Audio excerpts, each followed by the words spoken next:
I'm going to switch over with the amount of time we have left to the information security space, Jack. We spoke about 3 years back, and at that time, there was a refresh cycle starting to happen, particularly around endpoints and antivirus. You and I had spoken, and you had mentioned that you were replacing one of the legacy vendors in that spot. Doesn't really be named which one. And you were looking at the time, because of your Office 365, of just rolling in their built-in Defender endpoint. Which is still doing very well. As a matter of fact, Microsoft is doing very well in security. But now things have changed. Carbon Black came out, VMware gobbled them up. CrowdStrike and SentinelOne, as you can see here, are both leading in our survey. And overall, Tanium also has a really interesting offering that not only includes endpoint, but also scanning ability and patching ability. I'm just a little bit curious about maybe an update on what happened there. Did you eventually move off that legacy endpoint? Or did the pandemic stop that from happening? No, we did, and we've been using Defender since. And our contract with Microsoft, we've enhanced some of their security offerings and brought them in. We've also I'm looking at your screen here. We've brought in Forescout after a few years ago there was a issue down in Atlanta, and we had learned about their product was being used down there. They had some ransomware down in Atlanta that shut them down. And after doing a little research and seeing the advantages we brought Forescout in. And we've also now are working with Zscaler for a zero trust initiative. So between those three things, what we're seeing is we're able to protect the PC, protect the network, and then protect the lateral transmission of ransomware across PCs on the network. I've always looked at security as you can't secure things unless you know what you have to secure. And through those three products, we can identify every single thing on our network, know exactly what's supposed to be there, what isn't, and then also make sure of what's talking to what now. So it's been a real, it's multiple layers of technology, but it's really been a big win for us. Well, that's fantastic. I don't mind if you don't mind. I'd love to hear a little bit more about Forescout. We're capturing actually decreasing spending intentions, but it's not a name I get to speak about too often. Maybe you could just give us a little bit more around the efficacy of the product and one of the reasons that you're actually so happy with it. Yeah, so one of the advantages we see with Forescout is, as I was saying, you have to know everything on your network before you can secure it.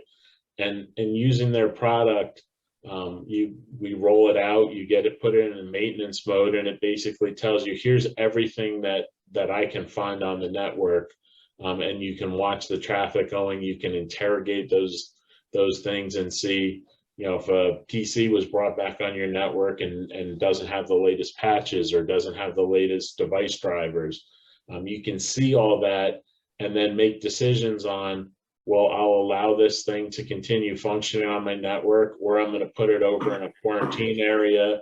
And so through that, we've been able to build up the infrastructure so that we know when something's coming on our network, what it is. Nobody's coming onto our network plugging in a rogue TV or a rogue device in a conference room. And this was huge during the early days when we shut the buildings down. Right. We were still functioning, everybody was still home running, but we could interrogate the traffic and then know also that nobody was walking into an empty courthouse and doing something maliciously. So we saw huge gains. We did it. It was a very slow rollout to make sure we weren't breaking anything when nobody was allowed to leave their house. You didn't want to have your staff run into a building if nobody was allowed to be in the building. But we slowly were able to get our arms around, here's everything we have, we know what we're dealing with, and then start putting the policy rules and business rules around things as to what we were going to allow to happen and what we weren't on our network. And it gave us that little bit of control, I think, that we didn't have in the past. Excellent, thank you. And Zscaler, of course, really had a moment when the pandemic happened. They rolled out across the board very quickly. Most people at the time were just using them simply for the secure web gateway, just the ability to sort of isolate that access point to your web. But they also quickly rolled out their own networking security and their own private networking. I'd be curious how far you've gone with Zscaler, exactly how you're utilizing them and feedback on their efficacy.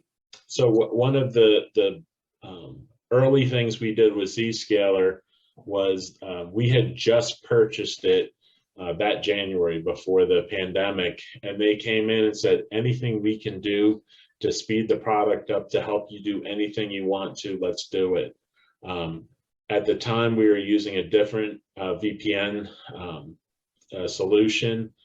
Between March and about May of that year, we swapped our VPN solution from the old one over to Zscaler. And that's while everybody was home during this pandemic. We just recognized the value of this.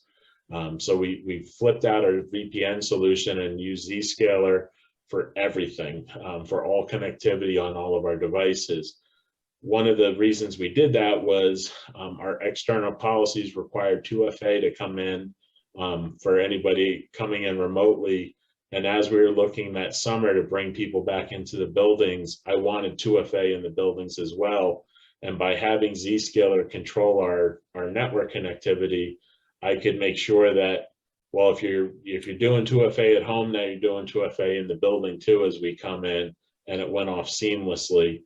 And so our full infrastructure of our mobile devices and the laptops and connecting, everything runs through Zscaler, as well as now we've started bridging into the application access, which will be the Holy Grail for us, making sure that somebody coming in can only go where we want them to go. But when we looked at Zscaler, it was specifically for that zero trust between two devices, so you couldn't jump back and forth between the devices, and it eliminated a channel for virus transmission, ransomware transmission. And so we kind of accomplished that, accomplished the VPN, accomplished the 2FA, and now we're looking on the application side.